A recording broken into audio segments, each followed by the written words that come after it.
ने शुरू किया है किसान जोड़ो सम्मान रथ यात्रा। सीएम भूपेश बघेल ने यात्रा का शुभारंभ किया। सीएम ने यात्रा को हरी झंडी देकर रवाना किया। प्रदेश के 90 विधानसभा क्षेत्रों में घूमेंगे 36 किसान रथ। यात्रा के जरिए किसानों के लिए किए गए कामों को बताया जाएगा। छत्तीसगढ़ में अभी से सियासी तस्वीर जिस तरह से उभरनी शुरू हो गई है, उससे साफ लगने लगा है कि 2023 के विधानसभा चुनावों के वक्त भी किसान पे केंद्रित सियासी मुद्दे रहने वाले हैं। अभी हम एक तस्वीर दिखाते हैं कांग्रेस भवन मतलब कि राजीव भवन के बाहर ये किसान जोड़ो सम्मान यात्रा शुरू हो गई है और किसान जोड़ो सम्मान यात्रा में बस है और अलग अलग जगहों से ऐसे 36 बस जो हैं वो चलेंगे, प्रदेश भर में जाएंगे और किसानों को किस तरह से सम्मान दिया है भूपेश बघेल सरकार ने उसे बताएंगे। किसानों के लिए तमाम जो योजनाएं लाई गई हैं उसे बताया जाएगा। साथ साथ राहुल गांधी जो पदयात्राओं में बातें रख रहे हैं उन्हें भी बताया जाएगा और छत्तीसगढ़ में कांग्रेस सरकार के कामकाज जो किए जा रहे हैं उसे भी बताया जाएगा। क्या कुछ उद्देश्य है इसका?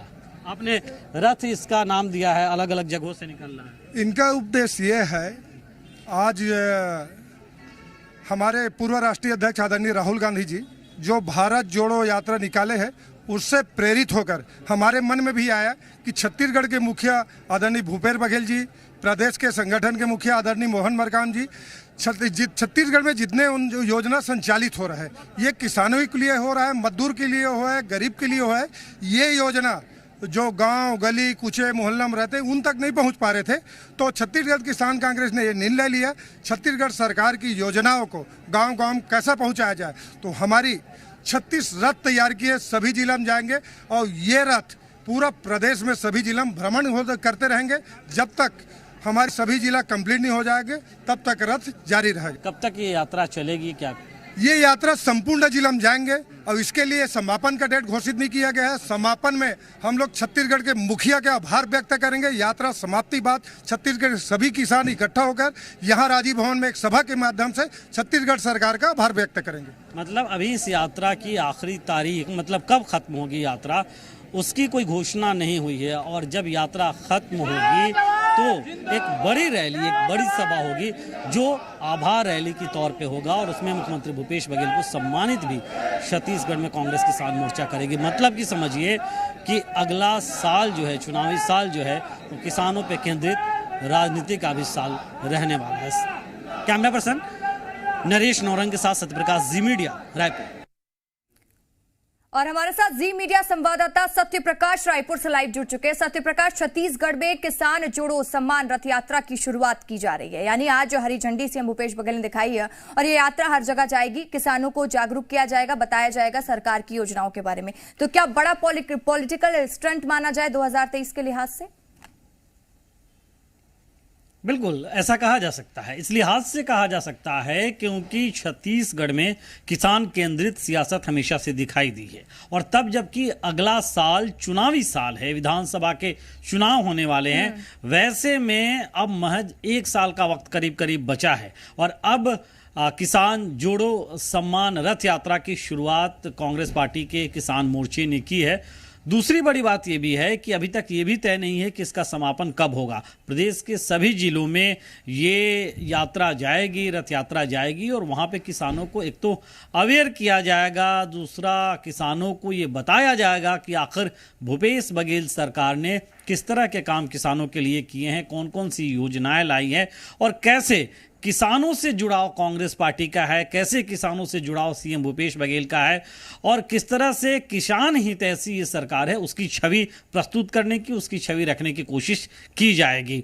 अब चूंकि चुनाव के वक्त में किसानों से केंद्रित बड़े मुद्दे दिखाई देते हैं, पिछले वक्त में भी ऐसा ही कुछ देखने को मिला था। 2018 का विधानसभा जब चुनाव था और राजनीतिक पंडित मानते हैं कि 2018 के विधानसभा चुनाव में कांग्रेस के घोषणा पत्र में वो वादा जिसमें एक तो कर्ज माफी और दूसरा समर्थन मूल्य 2500 रुपये प्रति क्विंटल पे धान खरीदने की बात जो थी उसका बड़ा असर कहीं ना कहीं लोगों पे, किसानों पे पड़ा था और कांग्रेस अगर सत्ता में आई तो उसकी एक बड़ी वजह थी। वैसे में तब जबकि अगले साल चुनाव है और फिर से किसानों के मसले को लेकर, किसानों के लिए किए गए कामों को लेकर कांग्रेस पार्टी फील्ड में उतर रही है, तो समझिए इसका बड़ा प्रतिसाद कहीं ना कहीं कांग्रेस देख रही है आने वाले चुनाव में। हालांकि क्या कुछ होगा ये देखने वाली बात होगी, लेकिन फिलहाल एक बड़ी रणनीति के तहत कांग्रेस किसान मोर्चा मैदान में इस रथ यात्रा के जरिए कूद चुकी है।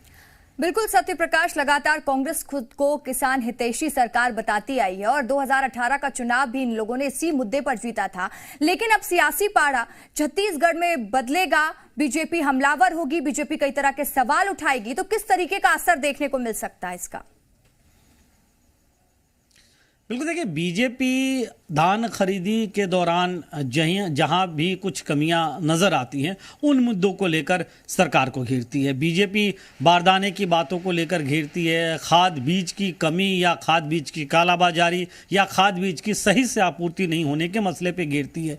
किसान अगर कहीं खुदकुशी करता है उस मसले पे घेरती है, और पिछले दिनों में कमोबेश ऐसी स्थितियां दिखाई भी दी है। अब तब जबकि रथ यात्रा निकाली जा रही है उस वक्त में भी बीजेपी ये कह रही है कि किसानों को छलने का काम किया गया है, और रथ यात्रा निकाल के किसी तरह के सम्मान की बात कांग्रेस पार्टी जो कह रही है वो दिखावा है। लेकिन कांग्रेस पार्टी की ओर से कहा जा रहा है कि भाजपा को तो कुछ कहने का इस पे हक ही नहीं बनता है किसानों के मसले पे, क्योंकि जब भाजपा शासन काल में थी 15 सालों तक तो किसानों के लिए बहुत ज्यादा कुछ की नहीं। तो निश्चित तौर पर इस पे सियासी बयानबाजी भी देखने को मिल रही है, और कहीं ना कहीं जिस तरह की यात्रा की शुरुआत हुई है उसे लेकर भाजपा के भीतर खाने में भी चर्चा है कि क्या इसका कुछ बेनिफिट कांग्रेस को मिल सकता है क्या, और भाजपा आगे क्या कुछ रणनीति बना के मैदान में उतरती है, ये भी देखने वाली बात होगी। बिल्कुल, कई तरह के पहलू हैं और अब सियासी पारा तो बिल्कुल चढ़ेगा, आरोप प्रत्यारोप का दौर भी देखने को मिलेगा सत्य प्रकाश। लेकिन कई तरीके के इमेज, कई तरह के सवाल ये यात्रा भी खड़े करती है, क्योंकि किसानों में कुछ दिन पहले हमने देखी नाराजगी देखने को मिली थी। किसानों को लगातार सरकार से वो गुहार लगा रहे थे, चाहे वो बारदाने को लेकर हो या कोई अलग समस्या को लेकर हो। तो क्या ये रैली का प्रभाव या ये रैली का असर 2023 के चुनाव में सरकार को इसका फायदा मिलेगा?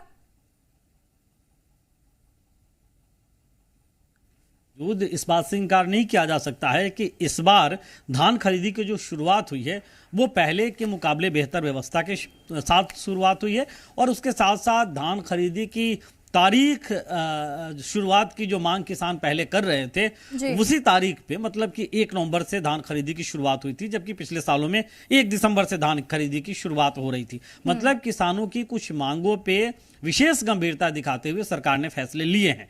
हाँ, अब दूसरी ओर अगर हम कहें तो ये जो यात्रा है अब किसानों के बीच में कांग्रेस के किसान मोर्चा जाएगी, छत्तीसगढ़ में किसानों के लिए छत्तीसगढ़ की भूपेश बघेल सरकार के किए हुए कामकाज को बताएगी, तो निश्चित तौर पे लोगों में वो लोग जो इन योजनाओं को लेकर जो किसानों के लिए चलाए जा रहे हैं या आखिरी व्यक्ति तक जो जिन्हें अगर किसी को लाभ नहीं मिल पा रहा है, अगर उस तक बात पहुंचती है तो हो सकता है कि इसका चुनावी लाभ भी मिले, इससे भी इनकार नहीं किया जा सकता है।